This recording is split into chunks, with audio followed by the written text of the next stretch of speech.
अल्लाह ताला इस रमज़ान को अपनी बारगाह में कबूल व मंजूर फरमाए।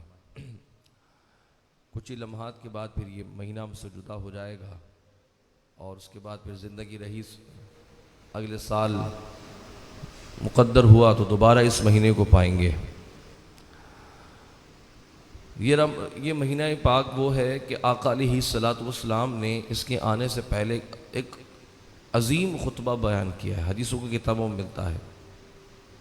मफ़हूम यही है कि ए ईमान वालों, तुम्हारे दरमियान एक अजीम महीना, एक बड़ा महीना तशरीफ़ लाने वाला है। इस तरह के खुतबे के अल्फाज में इससे मिलते हैं कि आका अलैहिस्सलाम ने माह रमज़ान को अजीम रहमत, बरकत, शहर क़ुरआन ऐसे ख़िताबात से नवाजा और फिर लोगों के दरमियान खुतबा बयान किया। और इसकी अहमियत इस बात से भी लगाई जा सकती है कि हुज़ूर सल्लल्लाहु अलैहि वसल्लम ने जिस अंदाज़े तकल्लुम के साथ इस महीने की बरक़ात का बयान फरमाया है, तो इससे पता लगता है कि महीना अहले ईमान की ज़िंदगी में बहुत अजीम है। उमूमन हमारे यहाँ होता ये है कि हम माह रमज़ान को एक जहन बस बन गया है कि रमज़ान आया है, इसको हमने बस अपने तरीके से गुजारना है। हर एक अपनी सोच होती है, अपना जहन होता है, कोई किस तरह माह रमज़ान को लेके चलता है, कोई किस तरह। हमारे यहाँ सहर व इफ्तार की मेन्यू सेट हो जाते हैं, फिर रमज़ान में क्या पकेगा, क्या खाना है, किसकी दावत करनी है, किसको नहीं करना है, क्या आएगा, ये सारी चीज़ों का पूरा रमज़ान बस यही जहन में चलता रहता है हमारे यहाँ। और उसके बाद फिर जैसे जैसे रमज़ान जुदा होता रहता है, ऐसे ऐसे हमारी रमज़ान की ज़िम्मेदारियाँ भी कम होती जाती हैं। शुरू में मस्जिदों में रश होता है, आखिर में आके वो रश भी ख़त्म हो जाता है, फिर बाज़ारों की तरफ ये रश डाइवर्ट हो जाता है, वहाँ बढ़ जाता है। और साथ ही नौजवान जो है वो अपने मशागिल इनके होते हैं, रात भर क्रिकेट खेलना और मैच खेलना। फिर रमज़ान घी के महीने में रात में मैच के ज़रिए जुए भी लग रहे होते हैं, टीम में पैसे दे रही होती हैं एक दूसरे को, और शोर शराबा हल्ला गुल्ला सारी रात लगा के रखते हैं। अच्छा, फिर यहाँ खारदर का रवाज ये है कि सारी रात फिर वो एक झूले भी और सारा खाना पीना और पूरा पूरा ख़ानदान सड़कों पे है, बेटियाँ भी माएँ भी, ना पर्दे का लिहाज ना और किसी चीज़ का लिहाज, बस आ गए बच्चों के बहाने। और सारी चीज़ें बच्चों की लगी होती हैं, औरतें बड़े बड़े पूरी औरतें, मतलब सब लगे होते हैं इस रश के अंदर। अब ये एक हमारा अंदाज़ है रमज़ान को गुजारने का, हमने इस अंदाज पे गुजारना है। अब अगर बच्चों को आप ये रमज़ान दिखाएंगे कि भाई रमज़ान ये होता है कि इसकी रात में झूले लगते हैं और इस तरह गाड़ियों पे घूमा जाता है, घोड़े आ जाते हैं और ये सारे खाने पीने के स्टॉल लगते हैं, या फिर बच्चों को दिखाएं कि ये तिजारत और कारोबार वाला महीना है, क्योंकि जिसका कारोबार होता है वो कारोबार बढ़ा लेता है, तो वो रमज़ान के दिनों में भी वो अपना एक सिलसिला लेके चल रहा होता है। अच्छा, उन्हें फिर ये नज़र आ रहा होता है कि मेन्यू सेट हो रहे हैं, खाना पीना ये सब लग रहा है। यूँ तो रमज़ान बहुत अच्छा लगता है, लेकिन अगर हकीकी रमज़ान की तरफ गौर करें कि कुरान पढ़ना, ज़िक्र करना, दुआ करना, नफल में उठना, तहज्जुद अदा करना, अल्लाह रब्बुल आलमीन से रो रो के सजदों में दुआएं करना, ये जो हकीकी रमज़ान की एक झलक थी, वो फिर हमारे बच्चे या हम जो है वो बच्चे सीखने से महरूम होते हैं, हम सिखाने से महरूम हो जाते हैं। हम बता ही नहीं पाते कि रमज़ान असल में ये है। हुजूर के असहाब तो सल्लल्लाहु अलैहि वसल्लम माह रमज़ान का चांद नज़र आते ही तो एहतिकाफ में बैठ जाया करते थे। वो रमज़ान की तैयारी शबान में ही कर लिया करते थे। कर्ज़े उतार दिए, कर्ज़े दे दिए, हुदूद कायम करनी थी, हदें लगानी थी, तो हुकूमत ने वो फैसले करके मुजरिमों को सज़ाएं दे दी, किसी को आज़ाद कर दिया। हर शख्स फारिग हो जाता था कि अब रमज़ान आ रहा है तो मैंने सिर्फ अल्लाह की इबादत करनी है। हर शख्स पहले ही फारिग हो जाता था कि अब रमज़ान आ रहा है। हमारे यहाँ तो रमज़ान के महीने में शुरुआत होती है कमाने की, और कहते हैं ये तो कमाई का महीना है, नेकियां तो करते रहेंगे पूरे साल, एक ज़हन है। जबकि अल्लाह के नबी इस्लाम ने फरमाया है कि माह रमज़ान में की जाने वाली नेकी 11 महीनों की नेकी के बराबर नहीं हो सकती, क्योंकि उसका अजर इतना होता है, उसकी हैसियत और उसकी अजमत और इफ़त इतनी बड़ी होती है कि वो नेकी जो रमज़ान में की गई हो, रमज़ान के बाद 11 महीनों तक आप उस नेकी का बदला नहीं कर सकते। यानी 11 महीनों की नेकी एक तरफ और रमज़ान की एक नेकी एक तरफ है। इतना अजीम महीना है और ये पूरा महीना रहता है। ये नहीं कि 1-2 दिन के नहीं आए हो, पूरा महीना, एक महीना अल्लाह हमें अता करता है। 30 दिन का हो, ये 29 दिन का महीना है, अल्लाह अता कर देता है। अब नहीं, अब नहीं, अब नहीं, कभी तो मेरा बंदा मेरे पास आएगा। पूरा महीना ये सिखाता है। अच्छा, रमज़ान के बाद आखिरी अशरा, फिर उसमें अल्लाह ने 5 बड़ी रातें, फिर उन रातों में मख्फी रखी लैलतुल क़द्र। अब वो लैलतुल क़द्र है कि जिसके बारे में कुरान ये कहता है कि 1000 महीनों से बेहतर, 1000 रातों से बेहतर। अब इस अजीम रात और क़द्र वाली रात कि जिसमें अल्लाह रब्बुल आलमीन ने अपने रिज़ा और खुशनुदी के परवाने सुनाए हैं कि आओ बैठ जाओ, मैं राज़ी हो जाऊँगा, उसमें भी बस मुक़द्दर वाले लोग आते हैं, बाकी सारी दुनिया अपने मशगलों में लगी होती है। अब आप ये सोचें, जो रब्बे परवरदिगार हमें खाने को दे रहा है, जिसने हमें ज़िंदगी दी, जिसके दिए से हम पहन रहे हैं, अपना तन छुपा रहे हैं, जिसके कर्म से हमारी छतें सलामत है, हमें रिज़्क़ मिल रहा है, खाली पेट सोते नहीं हैं, जो अपने कर्म से हमें ज़िंदा रखे हुए है, जिसने हमें सेहत दी है, जिसने हम पर बेपनाह नेमतों की बारिशें की हैं, अब उस परवरदिगार का रिज़्क़ लेकर खाकर सारे मामलात उसकी तरफ से मिलें और बदले में हम उसको कुछ ना दे पाए, तो आप समझे कितनी बड़ी महरूमी हमारे लिए।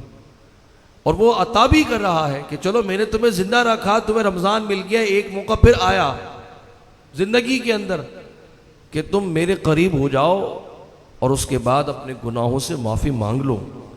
वरना तुमसे पहले ऐसे लोग भी थे जो रमज़ान से चंद मिनट पहले मैंने उनका इंतकाल कर दिया।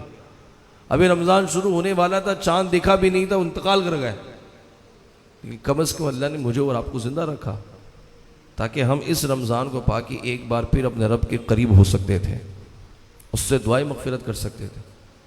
लेकिन किस्मत वही मामला कि हमसे ना हो सका, ना हो पाया, जहन नहीं था, रमज़ान को भी गुजार दिए जैसे गुजारना था। बाज़ों ने अपने मशगले में गुजारा, किसी ने तिजारत में, किसी ने नौकरी में, किसी ने काम में, किसी ने खा के पी के सो के। बाज़ तो बेचारे ऐसे नादान थे कि रोज़ा रखते थे, सो जाते थे, उठते थे टाइम गुजारने के लिए, उठाया मोबाइल, फिल्में, ड्रामे ताकि टाइम कट जाए, ऐसे रमज़ान गुजारा। तो आप समझिए मरने के बाद कि अल्लाह ताला को ऐसे रमज़ान की ज़रूरत होगी, ऐसे रोज़ों की ज़रूरत होगी हमारे। लेकिन हमारा रमज़ान ऐसा गुजर गया।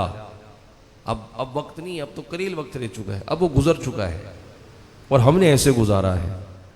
अल्लाह ताला ने इतनी बड़ी नेमत हमें दी और उस नेमत का बदला हमने क्या दिया, ऐसा जैसे मैंने आपकी झलक बताई है। हाँ, जिन लोगों के नसीब में इबादत थी, रातों को उठ के जागना, सजदे करना, वो फिर वो बड़े लोग थे। हम तो उन्हीं के सदक़े मांगते हैं कि मालिक उनके आंसुओं का सदका हमारे रमज़ान को कबूल कर ले, वरना हमने खुद से अपना रमज़ान तेरी बारगाह में भेजा तो हमें यकीन ही तू कबूल नहीं कर पाए, तू कबूल नहीं करेगा। क्योंकि हमारे रमज़ान के अंदर कुछ ऐसा है ही नहीं। हाँ, जिनका तूने किया है ना मौला, उसके सबब हमारा रमज़ान कबूल कर ले। हज़रत उमर बिन ख़त्ताब रज़ी अल्लाह तआला अन्हु ईद वाले दिन रोया करते थे। लोग कहते हज़रत खुशी का महीना है, खुशी का दिन है, आज ईद है, मना लीजिए ईद, खुश हो जाए। फिर आप रोते हुए कहते थे कि ईद तो उसकी है जिसको इस बात की यकीन हो कि अल्लाह ने उसके रोज़े कबूल कर ली है। मैं उमर तो इतना ख़ताकार हूँ कि मुझे नहीं लगता कि मेरे रोज़े अल्लाह की बारगाह में कबूल हुए होंगे। कौन कह रहे हैं? वक्त के इमाम अमीर अल मोमिनीन, मुसलमानों के, इस्लाम के दूसरे खलीफा, और वो ये कह रहे हैं कि जिनको हुजूर इस्लाम ने फरमाया कि ये जन्नती है, दुनिया ही में कहा है, उनका अमल, उनका किरदार ये। और आज हम फिर बताएं कहाँ खड़े हैं। ये मैंने इब्तिदाई गुफ्तगू सिर्फ समझाने की नीयत से की कि ज़रा हम गौर कर लें कि ज़िंदगी जो अल्लाह ने हमें अता की है, जिसका मकसद ये था कि हम उसकी इबादत करें, हम उसकी रज़ा हासिल करें, कम से कम उसके हलाल करदा को हलाल और हराम को हराम जानें और हलाल को अपना लें, हराम को छोड़ दें, इतना ही ज़िंदगी में वो इंसान से तकाजा करता है, तो क्या हम अपने रब के लिए ये भी नहीं कर सकते? दिन भर तो उसी का खाना, उसी की आदत से सारे मामला चल रहे हैं, और मैं उसका बंदा होकर ये भी नहीं कर सकता कि मालिक तेरे हलाल किए हुए मामले को मैं अपना लेता हूँ, हराम को छोड़ देता हूँ। इतना भी अगर ना कर सके हम, तो क्या हम हक अदा कर पाएंगे उस रब कुल जलाल का?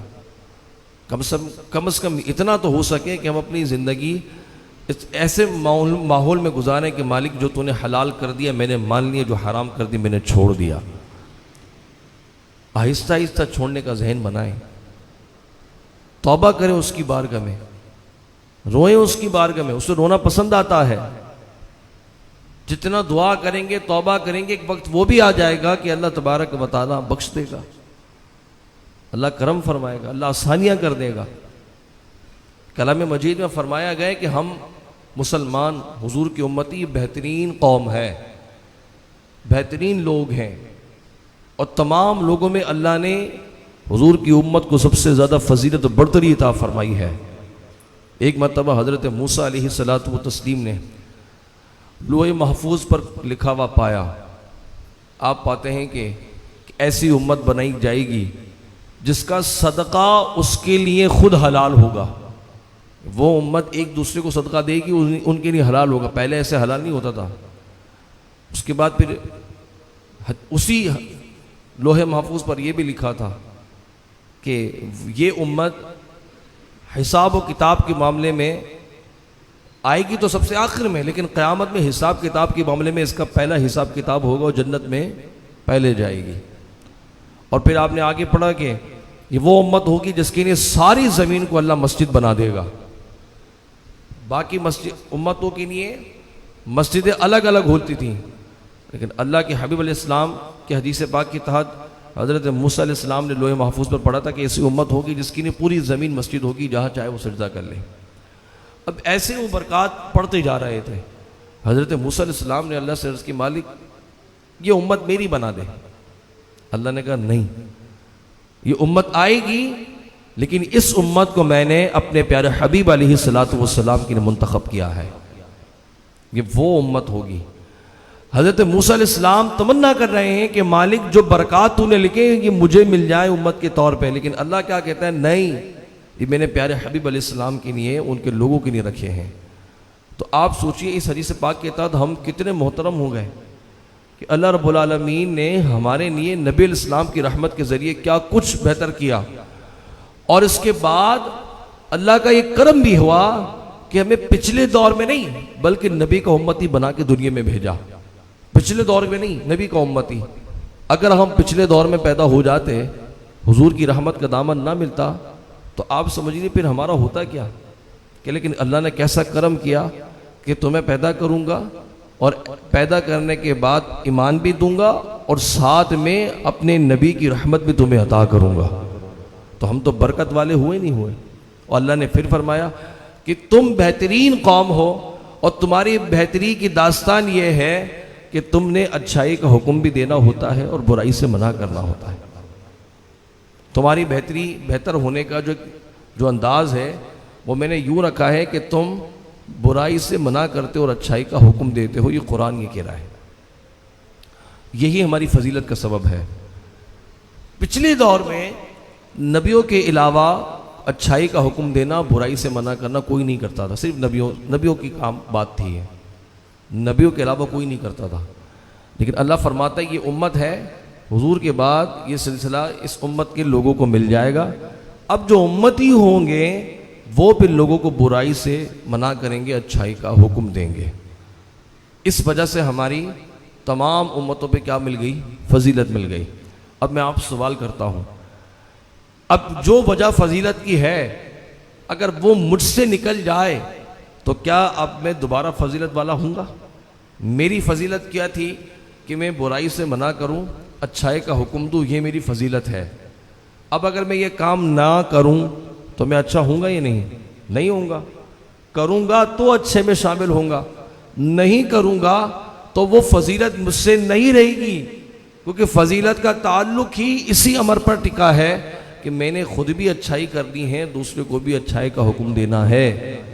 खुद भी बचना है, दूसरे को भी बचाना है। लेकिन आज मुझे बुराई का इल्म ही नहीं, मुझे पता ही नहीं है कि बुरा होता क्या है, बुराई कहते किसे हैं। जब मुझे पता ही नहीं होगा तो ना मैं बचूंगा ना बचने का हुक्म दूंगा। अच्छाई कर लूं तो बचा नहीं सकता, छुपा नहीं सकता। कोई नेकी हो भी जाए अल्लाह की रहमत के जरिए तो मैं दुनिया में गाता फिरता हूं, लोगों को बताता फिरता हूं। ज्यादा से ज्यादा हुआ सोशल मीडिया की नजर कर दी, पूरी दुनिया देख रही है लो जी अच्छा काम कर रहा है। अब वो अल्लाह के लिए अमल ना हो सका। खैरात कर दूं, सदका कर दूं तो मैं गाता फिरता हूं और बुराई को बुराई समझता नहीं हूं और ना किसी दूसरे को बुराई से बचाने की कोशिश करता हूं। बुराई तो छोड़िए, औलाद तक को हम ये नहीं कह सकते कि बेटा तुम बुरा कर रहे हो, हालांकि हम जानते हैं कि गलत कर रहे हैं, लेकिन औलाद को भी इतनी कहने की फुर्सत नहीं होती कि बेटा आप गलत कर रहे हो, आप ऐसा ना करो, क्योंकि हमने खुद ही इस चीज़ को नहीं समझा। अब आप सोचिए कि हमारी गैर जिम्मेदारी किस हद तक बढ़ चुकी हैं। बाहैसियत मुस्लिम मेरा काम ये था कि मैं ये सीखता कि ज़िंदगी के अंदर मुझ पर मेरे परवरदिगार की जिम्मेदारियाँ क्या हैं। बाहैसियत मुसलमान मेरी जिम्मेदारी ये थी कि मेरे नबी के मुझ पर क्या हकमात हैं, तब मैं ज़िंदगी बसर करता। ख्वाहिशें तो बहुत बड़ी बड़ी हैं हमारी कि हमें ये मिल जाए, ये मिल जाए, ये मिल जाए, लेकिन बदले में हम दे क्या रहे हैं अल्लाह को? अपने आका अलैहिस्सलातु वस्सलाम को हमने दिया क्या है? अपने नबी से हमने वफात की कितनी है? सुन्नतें हमें याद नहीं, सुन्नतें बता दी जाती हैं तो हम ताना दे रहे होते कि मौलवी बना दोगे, तुम मौलवी बन चुके हो। आका अलैहिस्सलातु वस्सलाम की वो भी सुन्नत याद नहीं कि मेरे महबूब पाक सल्लल्लाहु अलैहि वसल्लम सोया कैसे करते थे, पानी कैसे पिया करते थे, खाना कैसे खाया करते थे। ये तो छोटी छोटी बातें हैं, यहाँ भी हमने सुन्नतों का ख्याल नहीं रखा। बाकी बातें तो बहुत बड़ी हैं। जब बुनियादी पहलू ही हम अपने भुला चुके अपने नबी की तालीमात के, तो आप बताएं हमारे जो आज मौजूदा हालत है, इस हालत के हम खुद ही जिम्मेदार हुए या ना हुए। आज मौजूदा हालत मुसलमानों की देखें, पिस्पा होती जा रही है, हर एक को दीवार से लगाने की कोशिश की जा रही है। हम अपने मुल्क के अंदर गरीबुल वतन है, बेसर सामानी के आलम में है, अपने मुल्क के अंदर ही गुलामी की ज़िंदगी हम गुजार रहे हैं। आज़ाद होकर भी जहनी गुलामी हम पर मुसल्लत कर दी गई है। हमें तस्वीर का वो रुख दिखाया गया है कि देखो कामयाबी इसको कहते हैं, ये कामयाबी है। आप चले जाए दूसरे मुल्क, माँ पढ़ें, डिग्री हासिल करें, लाखों कमाएं, हजारों में कमाएं, आपको कहा जाएगा ये कामयाबी है। लेकिन वो इंसान कि जिसके पास दुनिया की दौलत ना सही, दुनिया की कीमत ना सही, दुनिया का माल मता ना सही, लेकिन उसके चेहरे पर इबादत का नूर है, निगाहों में खुदा के खौफ की झलक है, लेकिन हम ये कहेंगे कि ये इंसान तो बड़ा गरीब है, बड़ा बेबस है, तुम ऐसे नहीं बन जाना, तुमने ऐसा बनना है। हमारे नजर में वो गरीब होगा, कामयाब वो होगा कि जो दुनिया को हासिल करके बैठा हो। हम उसकी तरफ देखेंगे भी नहीं, देख भी नहीं पाएंगे, ना कोई मीडिया उसे दिखाएगा, ठीक है, ना लोग उसके बारे में बताएंगे कि देखो ये वो इंसान है जो सजदों में रोता है, ये वो लोग हैं जो अल्लाह की इबादत करते हैं। क्योंकि हमारा जहन ये है कि ये गरीब लोग हैं और ये वो सबसे अमीर लोग हैं कि शायद इनके एक सजदे का बदला भी तुम्हारी पूरी कमाई हुई दौलत नहीं मिल सकती। ये वो लोग हैं।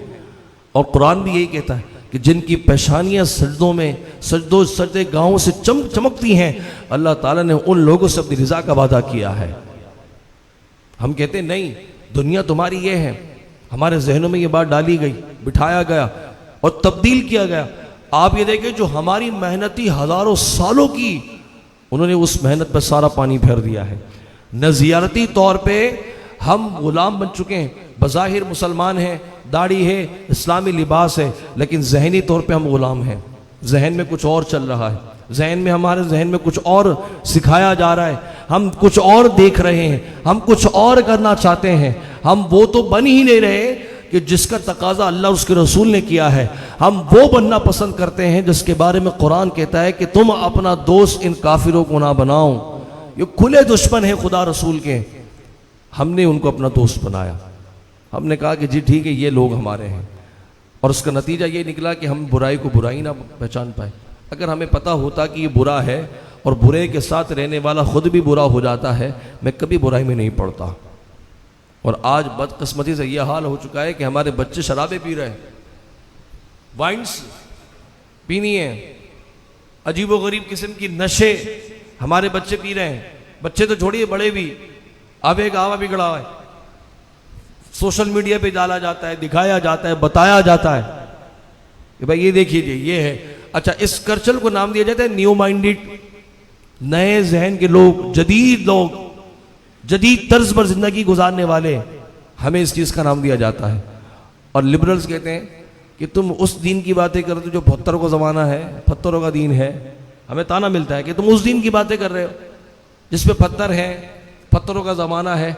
आगे बढ़ गई ये दुनिया, आगे बढ़िए, 4 कदम आगे बढ़ाइए। दुनिया चांद पे चली गई, ये चांद पे ही अटके हुए, मार्स पे चली गई, इधर चली गई, उधर चली गई, ये बातें हमें सुनाई जा। अच्छा, सुना भी वो रहा है कि जो अपने घर से आगे कहीं निकला ही नहीं है। वो टीवी चैनल पे बैठ के कहता है दुनिया तो चांद पे चली गई है और मौलवी अभी तक बुखारी पढ़ा रहे हैं।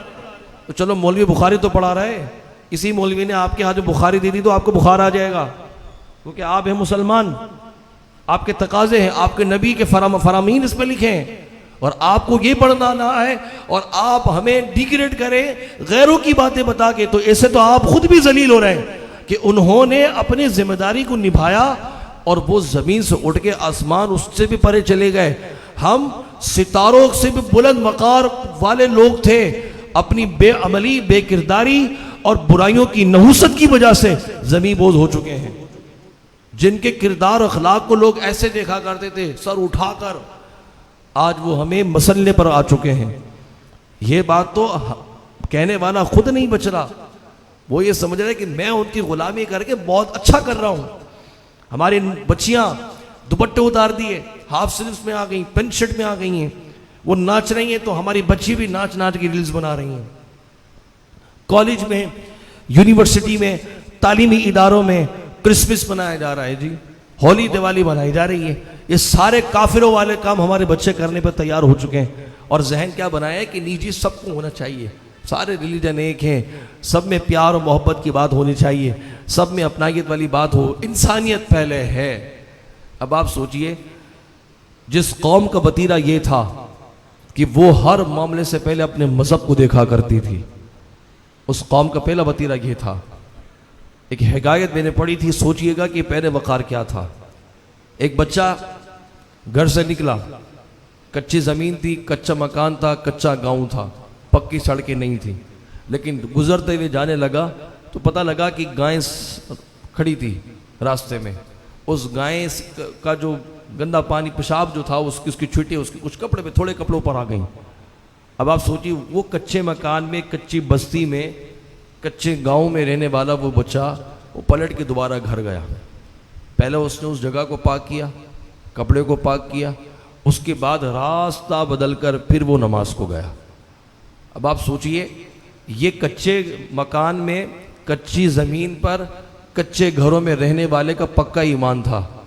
आज जो बड़े बड़े महल्लात में रह रहे हैं, जो लाखों रुपए के मालिक हैं, जिनके घरों में हर आसाइश मौजूद है, क्या इन्हें ये नहीं पता कि जो अपनी महफिलों में रख के बैठे हैं, जो शराब, जो पेशाब से ज्यादा नापाक है, आज इसको पी के फख्र महसूस कर रहे हैं कि जी हम तो ये पीते हैं, हम ये कर रहे हैं। तो कच्चे ईमान वाला, कच्चे मकान वाला जिसका ईमान पुख्ता था, वो लाख गुना इन महलों में रहने वालों से अच्छा है। तो आज हमारे यहां दौलत, शोहरत, तालीम, रुपया, पैसा, इसको लेकर कामयाबी की एक झलक बना दी है और बताया कि जब तुम इनकी गुलामी कर लो, गैरों की, अंग्रेजों की, यूरोप की, तो भाई तुम बहुत बड़े बन जाएंगे, ये हो जाएगा, वो हो जाएगा। आज हर कोई यही सिखाने को, बताने को तैयार है। माँ बाप से लेकर तालीमी इदारों में, तालीमी इदारे से नौकरी गाहों पे, जहाँ चले जाए बस यही कि ये कर लीजिए, उधर कर लीजिए, ये हो जाएगा, वो हो जाएगा। लेकिन आज अगर तरबियत नहीं कर पा रहे हैं तो इस बात की नहीं कर पाने के बेटा नहीं किया। इबादत, माह रमज़ान भी सारा हमने ऐसे गुजार दिया, न नेकियों की कोई सूरत बनी, न इबादत की। अल्लाह पाक ने सहरी में उठने का मौका भी दिया, तब भी हम तहज्जुद नहीं पढ़ पाए। हमने उठना ही है इन वक्त पर है, 5 मिनट 10 मिनट पहले बस। माँ उठा के थकी, बेटा अब उठ जा, 10 मिनट रह गए, 2 मिनट रह गए, 3 मिनट, 5 मिनट रह गए, तब तो आंख मल मल के खाए। उठ रहे हैं, उठने के बाद फिर जल्दी से खाया पिया और सो गए। ऐसा है नहीं है। इसी तरह रमज़ान गुजरा ना हमारा। अब आप सोचिए कि जब इस तरह रमज़ान को गुजारा है हमने, तो मरने के बाद क्या ऐसे रमज़ान हमारे काम आएंगे? एक तरफ तो हम हैं कि जिन्हें अल्लाह ताला ने रमज़ान भी दिया और सुकून से दिया। हर कोई बंदा कह रहा है यार मौसम बहुत अच्छा था, बड़े अच्छे रोज़े गुजरे हैं, कोई प्यास नहीं लगी, कुछ नहीं हुआ, बड़ा प्यारा रोज़ा गुजरा है। हर कोई ये बातें करता हुआ नजर आ रहा है। आप मुझे सोचिए, ये भी हमारे कमज़ोर ईमान की बात नहीं है कि मौसम बहुत अच्छा था, मौसम ने बड़ा साथ दिया, रोज़े बड़े अच्छे गुजरे हैं। अरे जिस वक्त मौसम जैसे भी हाल में हो, जिस हाल में भी हो, अगर आपने रोज़े रख के उसके हक अदा किया है तो रोज़ा कबूल है। मौसमों की बात नहीं करें। मौला अली फरमाते हैं कि मुझे तो गर्मियों के रोज़े पसंद है और सर्दियों की इबादत पसंद है। हम अली के मलंग बने हुए। अभी महफिल में नाम अली लिया जाए, 10-12 को हाल आ जाना है और नारे लगना, यहाँ से 4 आवाज़ें, 5 वहाँ से आवाज़ आएगी। और जिनकी तालीम और तरबियत का ये मयार है, उस पर हमने तवज्जो नहीं करनी है। खुदारा सिर्फ ख्वाहिशात में जीने के आदी ना बने, अमली ज़िंदगी में आ जाएं। अमली ज़िंदगी में आज हम बहुत खुश नसीब हैं। अल्लाह ने आज़ाद रियासत दी है, अल्लाह पाक ने आज़ाद मुल्क दिया है, अल्लाह पाक ने हमें रमज़ान भी दिया, सुकून के साथ दिया है। लेकिन आज मुल्क के अंदर ऐसे भी इस्लामी ममालिक थे जिनके रमज़ान खौफ व हिरास में गुजरे हैं। दिल दहलाने वाली रातें थी उनकी, जिनके दिन के अंदर रोज़े रखने की ताकत होने की, रोज़े रखने के बावजूद भी जिन पर जुल्म व तशद्दुद किया गया, उन्होंने ऐसा रमज़ान गुजारा है। आज फ़लस्तीन के मुसलमानों की यह हालत थी, बल्कि हर साल रमज़ान में उनकी यही हालातें होती हैं। रातों को उन शहरी में बमबारी करके उनके बच्चों के सीनों को दहलाया जाता है और दिल में दिन की हालत में रोज़ा रखने की वजह से जब जो कमज़ोरी की हालत में होते हैं तो उन पर जुल्म व तशद्दुद करके उनके रोज़े को और मज़ीद उनको कमज़ोर बनाया जा रहा होता है। नमाज़ें पढ़ने नहीं दी जाती। आज मस्जिद, हमारी तमाम मस्जिदों के अंदर इबादत है, रियाज़तें हैं, कुरान की तिलावत थी, कोई रोक टोक नहीं है, लेकिन उसके बावजूद भी हम किस कदर महरूम हैं कि तरावी भी पूरी ना पढ़ सके। और वो लोग जान हथेली पे रख कर काफिरों के सामने खड़े होकर कुरान पढ़ रहे होते हैं। कहते हैं दागो गोली दागनी है तो तुम्हारे गोलियां खत्म हो सकती हैं, बारूद खत्म हो सकते हैं, तुम्हारा जुल्म और तशद्दुद की एक इंतहा हो सकती है, लेकिन क़यामत कर ऐसी माएँ अल्लाह ताला पैदा करता रहेगा जो हम जैसे मुसलमानों को सीना चीर कर सामने खड़ा करेगी। वो फ़लस्तीन के लोग ये कहते हैं, इस तरह जुल्म तशद्दुद में ज़िंदगी और जबर के साथ गुजारने वाले फिर भी बाहर निकलते हैं। कहते हैं दबाओ जितना दबाना है, जो कुछ करना है कर लो, कुरान भी पढ़ के दिखाएंगे और इबादत भी करके दिखाएंगे, और वो करते हैं। और आज हमें सब कुछ मिला, लेकिन ना अगर हमें जहन मिल सका तो ये कि बेटा मस्जिद में जाके अल्लाह की इबादत करनी है, अल्लाह की इबादत करनी। तालीम हमारे पास है, शऊर हमारे पास नहीं है। इबादत का जहन है, तरीका हमें नहीं आता है। नमाज के बुनियादी मसाइल हमें नहीं पता, नमाज की बुनियादी पहलुओं पर हम गौर नहीं करते हैं। आज हम नमाज पढ़ने आ जाते हैं, लेकिन ये नहीं पता कि अल्लाह इसी इबादत कबूल कर भी रहा है या नहीं, इसके फ़राइज़ वाजिबात क्या हैं नहीं मालूम, बस लगे हैं अपनी ज़िंदगी में अपनी धुन के अंदर। तिजारत कर रहे हैं तो हलाल और हराम की हमें तमीज़ नहीं है। ज़कातें बांट रहे हैं तो उसका अपना अंदाज़ है हमारा, सदक़ात दे रहे हैं तो वो एक अपने अंदाज में बांटे जा रहे हैं। ये भी नहीं पता कि अल्लाह ने किस तरीके से हम पर बताया है कि हमने कैसे निकालनी है। तो इन सारी तवज्जुहात के अंदर सबसे बड़ी जो बात है वो ये कि बेअमली जहन बनाएं इबादत करने का, तालीम हासिल करने का, कम से कम दीन तो सीखने का जहन बनाएं। उलमा हर जुम्मे बैठते हैं मिंबरों पर, क्या करने बैठते हैं? दीन सिखाने ही तो बैठते हैं। कब आते हैं जुम्मा पढ़ने के लिए? जब खतीब साहब खुतबा देने बैठ गए, अब भागते हुए आ रहे होंगे, चलो भाई अब जुम्मा पढ़ने जाना है, सबसे आखिर में पढ़ेंगे, सबसे पहले निकल जाएंगे। ये हमारे जुम्मों का हाल है। सारा हफ्ता तो हमने इबादत, काम, नौकरी में, कामों में, कारोबार में गुजारा, और जिस दिन दीन सीखने की बारी आई बेजार, सो रहे हैं, आधा दिन गुजार दिया है, सफ़र में गुजार दिया है। दीनी मसाइल सीखने का जज्बा नहीं रहा, हलाल और हराम की तमीज़ हमें नहीं रही, ना इस चीज़ें कि हम चलो सीखें, हमारी जिम्मेदारी क्या है, हमें करना क्या है, किसी तरह की कोई परवाह नहीं है। खुदा न खासा ये लापरवाही कहीं ऐसा ना कि दुनिया व आखिरत को बर्बाद कर दे। आज समझ लें ये जुम्मतुल वदा है, आप जहन बनाएं, 2 घड़ी रोए और देखें कि मैंने रमज़ान में क्या किया, रमज़ान को कैसे गुजारा। मेरा अल्लाह सारी रात रहमत बरसाता रहा और मैं सारी रात क्या करता रहा? मोबाइल देखता रहा, घर में पड़ा रहा, सोता रहा, बाजारों की जीनत रहा, वो दे रहा है रहमत, मैंने लेने की जुस्तजू भी ना की, देखते ही देखते रमजान भी चला गया। अब क्या होगा? आंखें ना, आंखें बहुत बड़ी नेमत हैं, चली जाए ना तो इंसान रोएगा, अल्लाह आंखें चली गई, या अल्लाह दे दे दे दे। नेमत जाने के बाद उसकी कदर होती है।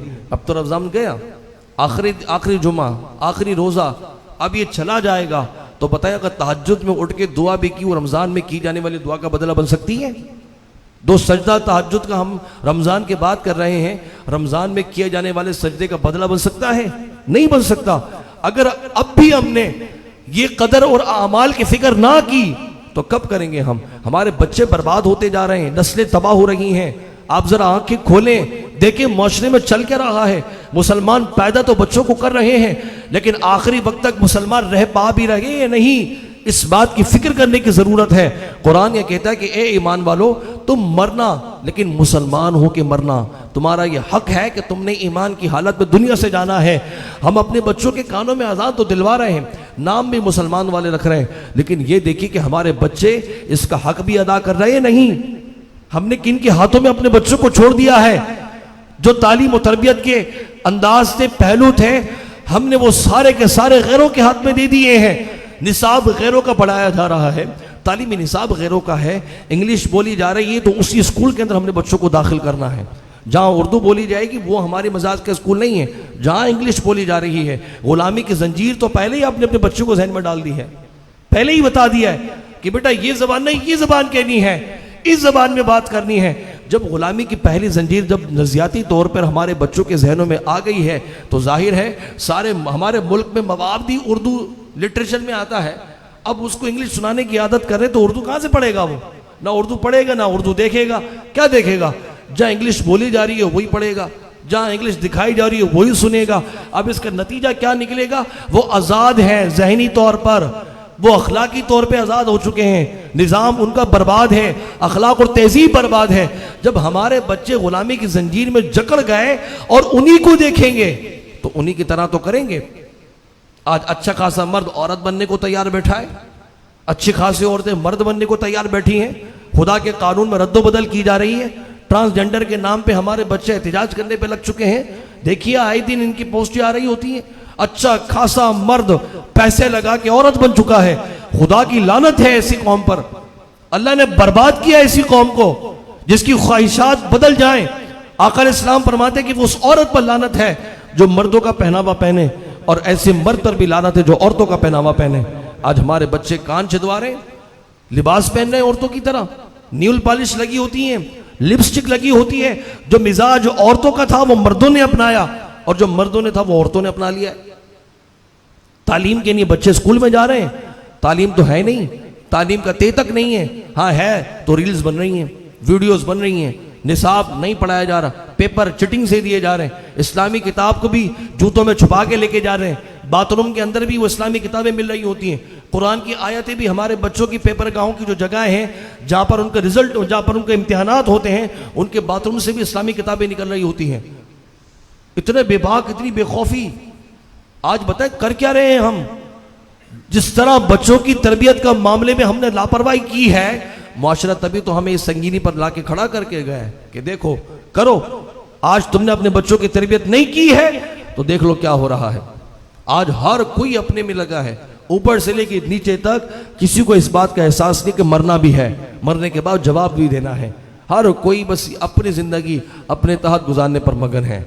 खुदारा माह रमज़ान आया है और ये अब जा रहा है, बल्कि चला गया है। अब ज़रा तवज्जो कर लें। ये जुम्मतुल वदा के मौके पर इसलिए मैं आपको बता रहा हूँ कि अब अगर हमने अपने बच्चों की तरबियत नहीं की और अपना जहन नहीं बनाया कि मैंने अच्छा होना है, तो इससे ज़्यादा बदतर हालात देखने को मिलेंगे। आप इससे ज़्यादा बदतर। दिल के पपोले जल उठे सीने के दाग से, इस घर को आग लग गई घर के चराग से। आप ही का चराग जिसको आपने कहा कि ये मेरा लख्त जिगर है, अगर तवज्जो नहीं दी नहीं, ऐसे घर को आग लगाएगा कि बुझाने से नहीं बुझ पाएगी। जो आपकी बेटी है, अगर आपने इस पे तवज्जो नहीं दी, ऐसा मुंह काला करेगी कि मुंह साफ करते करते थक जाएंगे, कालक नहीं हटेगी। और आज बच्चियां तक महफूज नहीं है। कल तो चले बच्चे थे, बेटियों की बात फिर और थी, लेकिन आज बच्चियां तक महफूज नहीं हैं। ये पसे पर्दा क्या कर रही हैं आपको नहीं पता। जो 6 इंच की स्क्रीन आपने इनके हाथों में दी है, इस स्क्रीन के अंदर वो तबाही है, ऐसा तूफान है कि आएगा अंगूठों के जोर पर, लेकिन सारा खानदान बर्बाद करके चला जाएगा। ये बच्चे अंगूठे के जोर पे तूफान लाने को तैयार हो चुके हैं। आप उस तूफान की तैयारी कर रहे हैं। अगर आप इनके अखलाक की तरबियत नहीं करेंगे, अगर हम खुद अच्छे नहीं होंगे, अगर हम खुद चेकिंग बैलेंस नहीं करेंगे, मुसलमान पैदा तो किया है, लेकिन मुसलमान रहने वाली जिम्मेदारियां जब तक नहीं सिखाएंगे, ये बच्चे ऐसे ही लापरवाह रहेंगे। सिखाने के लिए पहले खुद सीखना पड़ेगा। हम कब से मुसलमान बनेंगे? आज कहते हैं यहूदी हमारा दुश्मन है। ठीक है दुश्मन हमारा, लेकिन आपको पता है वो दुश्मन क्यों है? क्योंकि उसकी हर आने वाली नस्ल के अंदर उसको मां की गुड्डी से ही पिलाया जाता है कि तू यहूदी है, तू यहूदी रहेगा, तू यहूदी बनेगा। और यहूदी होता भी है, रहता भी है, मरता भी है।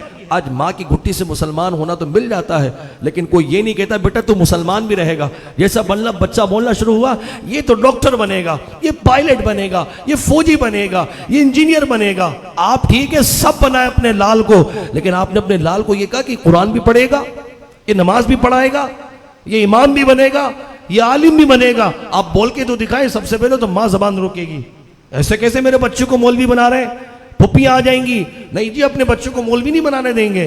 फिर वो आके खड़ी हो जाएगी, दादी पहले खड़ी हो जाएगी, नहीं भाई मैं अपने पोते को ये करने नहीं दूंगी। क्या करेंगे आप फिर बताएं?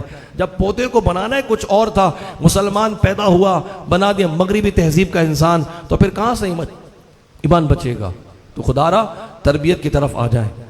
अब जिंदगी गुजारने के पहलुओं की तरफ गौर करें और अपने बच्चों के अखलाक की तरबियत को देखें।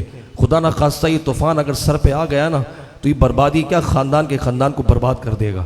बेटियां हों या बेटे हों, हर एक को एक ही निगाह से देखना है। बेटियों पे ज़्यादा सख्त निगाह होती है, उससे ज़्यादा बेटों पे डालें, क्योंकि ये सबसे ज़्यादा ख़तरनाक है। बेटियां तो चले फिर भी दब जाती हैं, डर जाती हैं, सहम जाती हैं। ये बेबाक होते जा रहे हैं। ये जो लड़के हैं, नौजवान हैं, जिसको हम कहते हैं कि ये मेरा चश्मो चराग है, यही सबसे ज़्यादा बेबाक है। मुल्क को करप्शन में डालने वाला भी कोई मर्द है, किसी ना किसी का बेटा है। मुल्क को लूटने वाला भी बेटा है, डकैती करने वाला भी बेटा है, चोरियां करने वाला भी बेटा है, कत्लो गारतगिरी करने वाला भी बेटा है। कोई औरत नहीं है कि ये किसी औरत ने किसी का मोबाइल छीन लिया हो। बताएं आप, ये स्ट्रीट क्राइम के अंदर कोई औरत आई हो, गंद दिखाई, मोबाइल छीन कर, वो है किसी का बेटा ही है। तो सबसे ज्यादा बेटों की तरबियत की जरूरत है।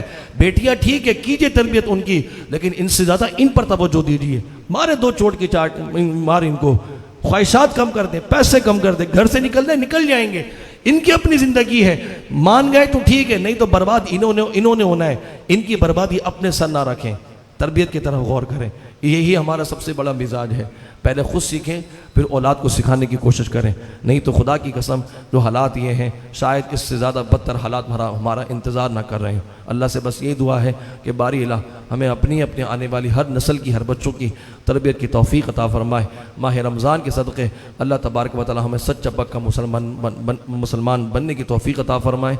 दुनिया से ईमान सलामत ले जाने में भी कामयाबी अता फरमाए। बाखुर दावाना अल्हम्दुलिल्लाहि रब्बिल आलमीन।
जिस तरह भी अब वो होगा वो उसका सिलसिला मैं आपको इंशाल्लाह बता दूंगा। तो जो क्लास होगी मुख्तलिफ कोर्सेस भी इसमें होंगे जिसमें तिजारत के हवाले से है, इसी तरह जो है शरई अकाईद के अहकाम के हवाले से, अकाईद के हवाले से सारे सिलसिले चलेंगे। बस शर्त ये है कि आपने वक्त निकालना है। हम सिखाने को, ये मस्जिद सिखाने को तैयार है, आप सीखने को तैयार हो जाए, वक्त निकालें, बच्चों को लेकर आए। क्या खबर कि सीखना सिखाना हमारी दुनिया और आखिरत को बेहतर कर सके।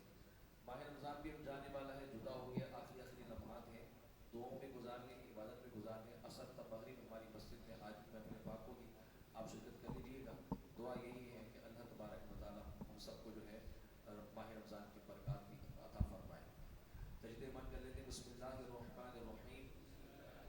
या अल्लाह, अगर मुझसे कोई कुफ्र हो चुका हो,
अल्हम्दुलिल्लाह अल्हम्दुलिल्लाहि हम्दन कसीरन दाइमन मुबारकन नहमदुहु अला जज़ील निअमाइहि व शुक्रिहि अला जमील इलाही व हुवल्लाहुल वाहिदुस समदुल क़दीमुल क़य्यूमुर रहमानुर रहीम वस्सलातु वस्सलामु अला रसूलिहि मुहम्मदिन व आलिहि व अस्हाबिहि व अत्क़ियाइहि खुसूसन अला अफ़ज़लिल बशर बअदल अंबिया बितहक़ीक़ अमीरुल मुमिनीन अबी बकर सिद्दीक़ रज़ियल्लाहु तआला अन्हु व अला अअदिलिल अस्हाब साहिबिल मिंबर वल मिहराब अमीरुल मुमिनीन उमर बिन ख़त्ताब रज़ियल्लाहु तआला अन्हु व अला जमीइल क़ुरआन अमीरुल मुमिनीन उस्मान बिन अफ़्फ़ान रज़ियल्लाहु तआला अन्हु व अला असदिल्लाहिल गालिब वल मतलूब कुल्ली तालिब अमीरुल मुमिनीन अली इब्न अबी तालिब रज़ियल्लाहु तआला अन्हु व अलल इमामैनिल हुमामैनिल सईदैनिल शहीदैनि अबी मुहम्मदिल हसन व अबी अब्दिल्लाहिल हुसैन रज़ियल्लाहु तआला अन्हुमा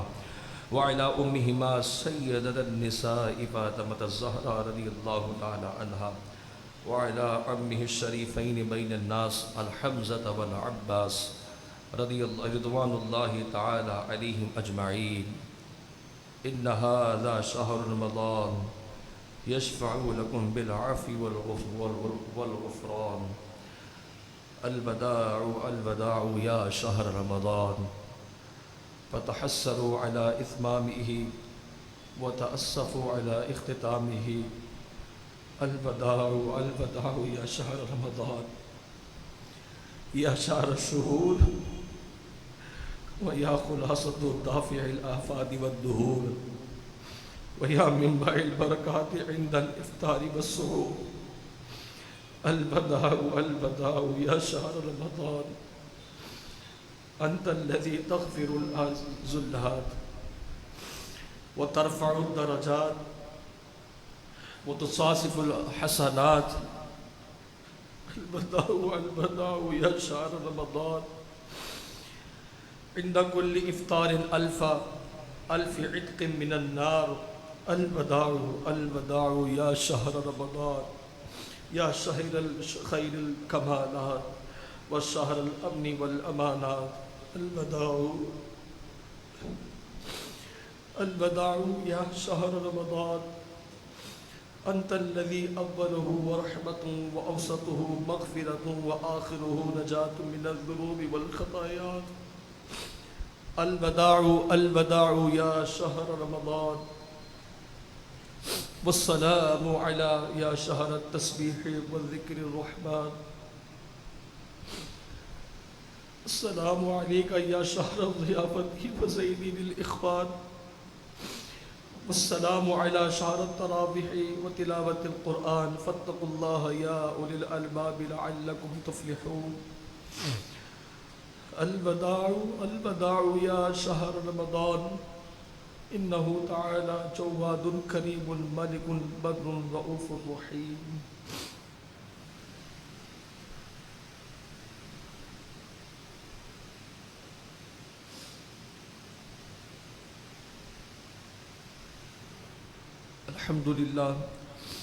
अल्हम्दुलिल्लाह नहमदुहु व नस्तईनुहु व नस्तग़फ़िरुहु व नु'मिनु बिही व नतवक्कलु अलैहि व नअऊज़ु बिल्लाहि मिन शुरूरि अनफुसिना व मिन सय्यिआति अअमालिना मन यहदिहिल्लाहु फला मुदिल्ल लहु व मन युद्लिलहु फला हादिय लहु व नशहदु अन ला इलाहा इल्लल्लाहु वहदहु ला शरीक लहु व नशहदु अन्ना मुहम्मदन अब्दुहु व रसूलुहु इन्नल्लाहा व मलाइकतहु युसल्लूना अलन नबी या अय्युहल्लज़ीना आमनु सल्लु अलैहि व सल्लिमू तस्लीमा अल्लाहुम्मा सल्लि अला सय्यिदिना व मौलाना मुहम्मदिन व अला आलि मुहम्मदिन मिआददि मुसल्ला व साम अल्लाहुम्मा सल्लि अला मुहम्मदिन व अला आलि मुहम्मदिन मिआददि मन क़अद व क़ाम व सल्लि अला जमीइल अंबियाइ वल मुरसलीन व अला कुल्लि मलाइकतिकल मुक़र्रबीन व अला इबादिल्लाहि सालिहीन बिरहमतिका या अरहमर राहिमीन इबादल्लाह रहमकुमुल्लाह इन्नल्लाह यअमुरु बिल अदलि वल इहसानि व ईताइ ज़िल क़ुरबा व यनहा अनिल फ़हशाइ वल मुनकरि वल बग़य यईदुकुम लअल्लकुम तज़क्करून व लज़िक्रुल्लाहि तआला अअला व अअज़्ज़ु व अजल्लु व अतम्मु व अहम्मु व अअज़मु व अकबर वल्लाहु यअलमु मा तस्नऊन।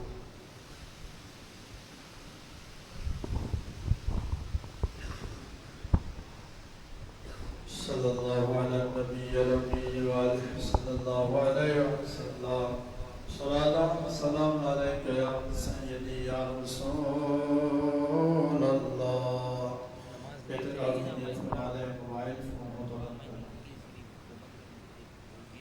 अल्लाहु अकबर अल्लाहु अकबर अल्लाहु अकबर अल्लाहु अकबर अशहदु अन ला इलाहा इल्लल्लाह व अशहदु अन ला इलाहा इल्लल्लाह अशहदु अन्ना मुहम्मदर रसूलुल्लाह अशहदु अन्ना मुहम्मदर रसूलुल्लाह हय्य अलस सलाति हय्य अलस सलाह हय्य अलल फलाह हय्य अलल फलाह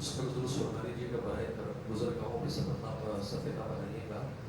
अगले सब मुकम्मल हो जाने के बाद ही पीछे आप सब बना के नमाज शुरू कीजिएगा। आस्तीन अगर फोल्ड की हुई है पैंट में पैंट को फोल्ड के बाद ठीक कर लीजिए। तो आगे मेरा ताला सबके हाल पर फरमाए। अल्लाहु अकबर।